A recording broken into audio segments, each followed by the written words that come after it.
This week, we're taking a look at a very unique crossover SUV. This is the 2023 Infiniti QX55 Sensory.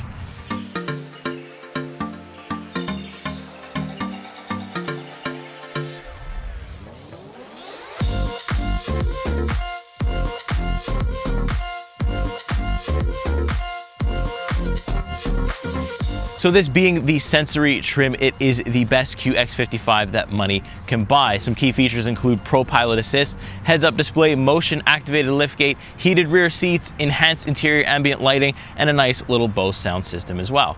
So let's take a look under the hood of the QX55. It's a compression turbo 4-cylinder engine that does 268 horsepower, 280 pound-feet of torque, and it has a CVT transmission. That's probably horrible news to the majority of you. I think a lot of you absolutely love to hate that thing, but good news, it does have all-wheel drive included. So as usual, stepping over to the front of the QX55, you have very nice daytime running LEDs here. It's overall just a very aggressive and sporty looking front end.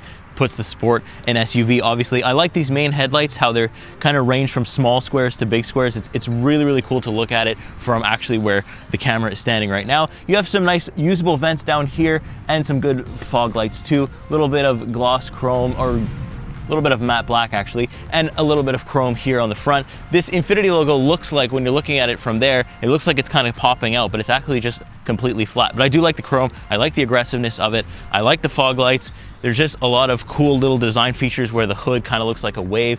It's very angular and very nice. I really, really like the exterior. So moving over on back now of the QX55, we have a nice Infiniti logo here that is actually your trunk button as well. Nice Infiniti writing there too, QX55 logo, all-wheel drive logo, and then we have these super nice tail lights. They almost remind me of the Aston Martin logo. If you're a fan of F1 or just other cars like that, then you'll know exactly what I'm talking about. It's got like this wing shape. Super, super great design. Again, I love the exterior of the QX55. And then we have kind of this swooping back. It kind of comes just straight back and straight down like a sports car does. And then we have a rear wiper here. I don't know what that's going to be like in the winter. It looks like it would be effective, and I'm glad it's there. So we'll take that for what it is. Let's take a look in the trunk. One touch that Infiniti logo and it opens up. And then we have plenty of room. I wasn't actually expecting to have this much room back here in the trunk, but I have so much room. I got a little bit more room under the floor here that you could put more stuff in. It's just really, really good. And if you put those seats down, you can probably fit almost anything that you could fit in a normal crossover SUV. So it really does line up with that market very well. So moving now over to the side profile of the QX55. If you've ever heard anybody say that this is a crossover coupe SUV, this is really where you're gonna see that. As you can see, the body kind of starts straight, comes right back down, and we have a little bit of a smaller rear door and a much bigger passenger door right there. And I also like how the taillight here bleeds over into the body. We also have 4 buttons to lock and unlock the doors. One touch unlock, one touch lock, obviously, and they're on all 4 doors. It's a physical button, so hopefully it's still good in the winter. It's nice out now for once, so I actually can't test that. If we just come over here though, on the side profile of the front end, you can see how the hood kind of bleeds over into the side. I actually thought that maybe the hood wasn't closed at first, but I really do like that design choice here. But let's take a look now at the rear. Let me open this door up. As you can see, it's a little bit smaller, but it's still very nice. And then we're immediately greeted with that red interior. I'm a sucker for it, gets me every time, so I automatically like it. The windows have a slight tint back here. No peasant blockers, unfortunately, but slight tint, so we'll take it. I have a lot of room back here in terms of legroom. I am sitting behind the passenger, so I have even more than I probably should. I'm 5'11". My head is like maybe a few inches from the top. That's kind of the trade-off that you get when you take a coupe style thing, because it is going to come back to your head a little bit versus like a normal SUV.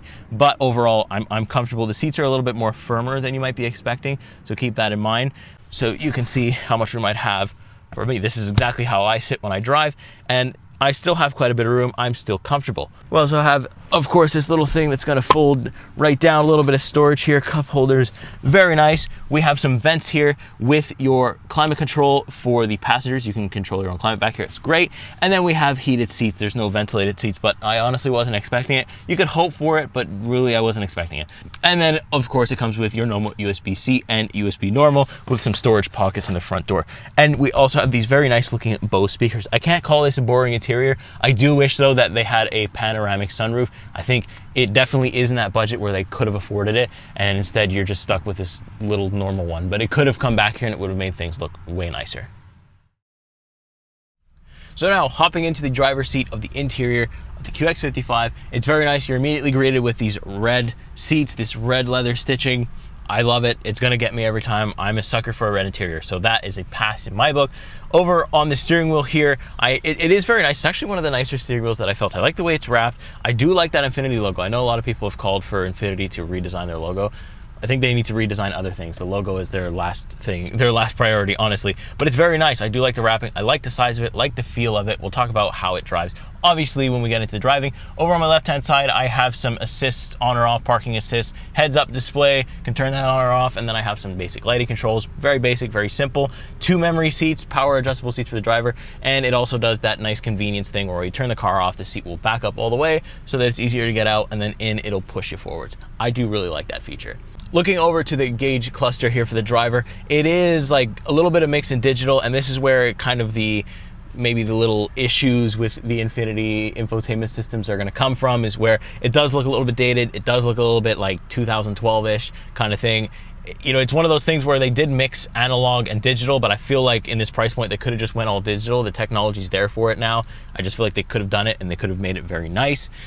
But it is effective, does work, hasn't lagged on me, so for what it is, we'll take it. We also have a nice little interesting feature here for the blind spot. It's not actually on the mirror, it's on the interior of the car. It's a little yellow light that lights up, and it's actually way more visible, and I love that. I wish more automakers would do that, so great job there. Nice Bose speakers here in the front. The sound system is actually very, very high quality from just based off all the other sound systems I've heard over this year. Very good. So let's move over into the center gauge console, where we have probably one of the most interesting features I've seen this year, is that dual screen. So basically, when Apple CarPlay, wireless and wired Android Auto as well, it has both of those, which is nice. But when Apple CarPlay or Android Auto is plugged in, this top screen it's your Apple CarPlay screen. Usually it's your navigation screen. Now the navigation screen, again, looks like it's from 2012. They have not really updated it at all. You've probably seen this car on the channel last year or 2 years ago with Niall. It's the same thing. They haven't changed it a bit, and that's what I wish they did. The exterior is so fantastic, but when you go into the infotainment, it just looks dated. Same thing with the bottom screen here. It's the icons, like, you know, I learned how to use it fairly quickly after not using an Infiniti very much in my life, but the icons look very dated. It does look like it could use an update, and I hope Infiniti will bring one. But you do have some nice physical buttons for all your HVAC controls and stuff. It isn't locked into the infotainment screen. They could have done that and they didn't, so I'm glad that I have my physical buttons. I do like those. Heated and ventilated seats for the driver and passenger as well, so nice touch there. Of course, I have my heated steering, but there's no button for it for some reason. It is in the infotainment screen. So moving on lower here into the car, we have a nice little bit of storage, no wireless charger. That kind of sucks, again, at this price point. And in 2023, we kind of have to have that. You can't have wireless Apple CarPlay, but no wireless charger. It doesn't make any sense. But we do have USB-C and USB normal here, as well as a 12-volt outlet, just a little bit of storage, 2 cup holders, not bad. Start-stop button is right here on the bottom. I do like that. When cars do that, I actually don't mind it at all. A little shift knob that kind of takes a little bit of getting used to, because it doesn't move very much, and it's tiny. It feels like a little rock in your hand. And then you have drive mode selector, and then this little knob here is to turn on the 360-degree camera that this car comes with, but let me tell you, don't expect it to help you very much. Looks like it's from 2008. Infiniti was one of the first brands to bring the 360 camera to the market, and it looks kind of like it stayed there the whole time. So I just hope that in the future, Infiniti will upgrade that side of things, and I'm sure it's coming. But this little knob is very interesting because I can control my top screen up here, even when Apple CarPlay is on, without actually have to touch the screen. I like that touch because for convenience, when I'm sitting back here and driving, I can't actually reach that from doing this. So I have been using this knob to control the Apple CarPlay setting, and I really do like it. It's very nice. Other than that, we've got a nice little bit of storage. This area here is quite deep, and the glove compartment is quite spacious. So I do feel comfortable up here in the seats. We'll talk about more about that when we get to the driving. Speaking of the driving, let's take it on the road. Let's see how it drives. Okay, so here we are, 2023 QX55 on the road.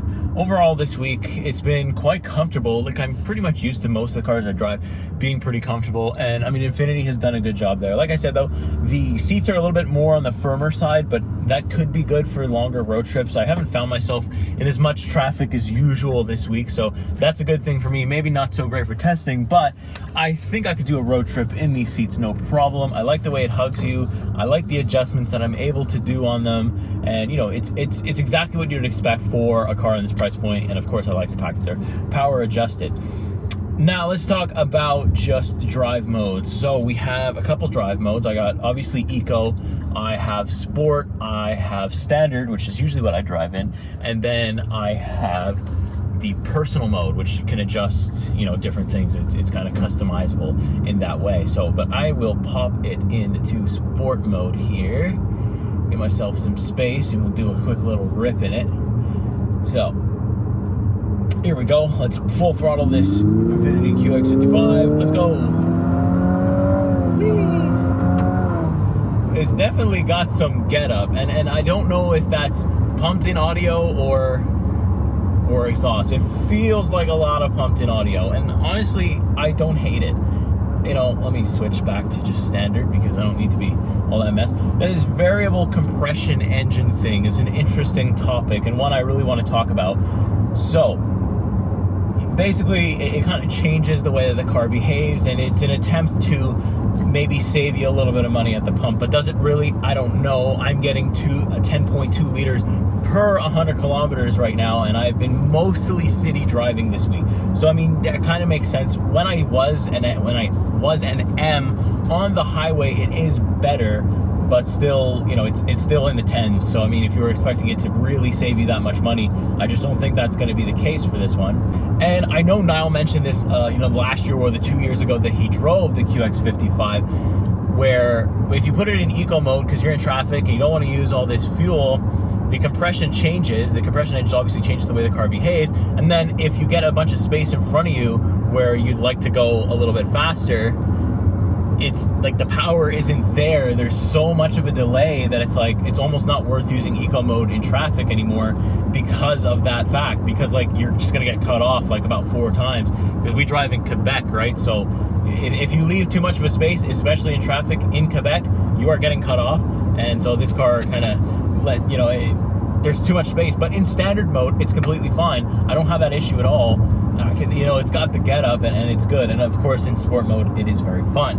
Obviously, sport mode, you know, stiffens up the suspension and stuff like that. And then the personal mode, like I said, you can change, like I can have my steering be stiff sport mode, but be in eco or standard. You really can't change like exhaust feeling or anything like that. Yeah, the handling in sport mode though is quite good. Like I feel it, like it's like if I chuck it up here, up this hill and into this like fast corner here, like it really does feel like, it feels nimble. It really does. The front end, I like the way that the brakes feel too. And also, I noticed that the road noise in this car is very good. Like I'm usually on the phone with people on my, you know, my drive home from work and stuff, and a lot of the times they're like, are you even driving? Because I can't hear the road noise at all, compared to like my Hyundai, you know, kind of thing, where the noise isolation is basically 0. This has got very good noise isolation, and I'm on winter tires, you know, so that's even of a better point there. So I do like this sporty feel. I do like that duality that Infiniti does have, where you can have the space and the sporty and the coupe look if you want it. I don't think that the coupe design choice is a bad one. However, I don't see a point in having a variable compression engine when the whole market is going EV or plug-in hybrid. I feel like this car might kill as a plug-in hybrid. I think that's kind of what it's missing, is like, I just don't, there's just no point in inventing a, you know, more economical engine if we're just gonna, you know, in a couple of years be done with them and that's it, and we may not ever go back. So it just doesn't make sense. The thing that I think makes the most sense though is, like I said, that design choice. I like the nimbleness, I love the feeling of it, I like the aggressive look in it, I love the paint color too. Basically, the exterior of this car is my favorite part of it. And the driving is good too. It really, the ride quality and everything like that, it really does, you know, pretty much compete with what it's compared to. It's just when you hop into the interior, that's when things kind of, you know, you kind of notice how far Infiniti is kind of behind with their design choice interior wise. Besides the red, there's really like not a lot here that's like new or that feels new for 2023, because Niall checked out the 2022, and you know, if you go back and look at that video, you'll see a lot of similarities between the one I'm sitting in and the one that he sat in last year. And I think he had kind of this, you know, same complaint. Things do look dated, and they kind of just reskinned the car, pushed it back out, and then there you go. And it wasn't even that much of a redesign. It's almost the exact same thing. I think the only thing that probably went up is the price.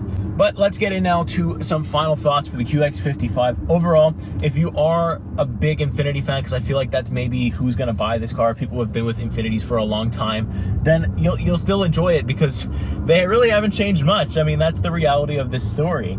And it's unfortunate. I feel like this is one of those cars with so much potential. Like, it's almost there. Like, the exterior is fantastic, the styling is good, the coupe thing, it's unique, the dual screen thing is unique. It gives, all these things give this car a lot of character. It's just missing that like pop, that new feel that the newer cars have, and that's where it dies to its competition, because those guys have been changing the way they do things. They've been doing hybrid, they've been doing different things, and Infiniti is just a little bit stuck in the mud when it comes to that area. Like, if they redesigned the logos, made this, you know, made this navigation screen a little bit nicer, a little bit more intuitive, you know, and also add like a charging pad in here. It's just those little convenience things that when you're spending this kind of money, you're looking for, and you come to expect, especially when the competitors are doing it. You kind of have to do it too, otherwise you flop. And that's what it is. That's what I'm calling this car. It's full of potential. It's almost there.